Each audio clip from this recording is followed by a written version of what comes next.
तो नमस्कार प्रणाम दोस्तों, आप लोगों को फिर से एक बार राहुल भोजपुरिया भाई यूट्यूब चैनल में स्वागत है।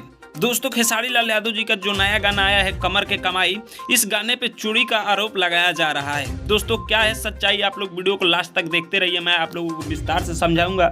उससे पहले मेरा नाम सूरज पासवान है, आप लोग देख रहे हैं राहुल भोजपुरिया भाई।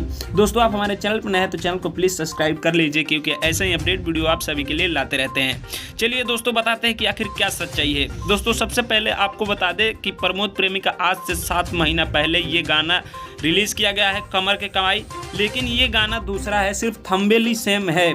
जो खेसारी लाल यादव जी का ये गाना है कमर का कमाई, सिर्फ टाइटल एक है, लेकिन आपको म्यूज़िक और धुन की बात करें तो कहीं से भी ये गाना मैच नहीं करेगा। तो दोस्तों, आपको बता दें कि खेसारी लाल यादव जी का ये जो सॉन्ग है, ये बिल्कुल साफ़ सुथरा सॉन्ग है, कोई चोरी किया हुआ सॉन्ग ये नहीं है।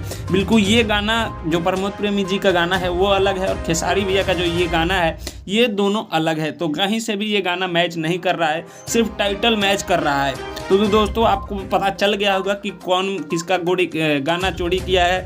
कोई किसी का भी गाना चोरी नहीं किया है, दोनों का गाना अलग अलग है और थंबनेल सिर्फ सेम है। बाकी आप लोग नीचे कमेंट बॉक्स में ज़रूर बताइएगा कि सच्चाई क्या है। मिलते हैं आप सभी से जल्दी नेक्स्ट वीडियो में, तब तक के लिए जय हिंद, जय भोजपुरी।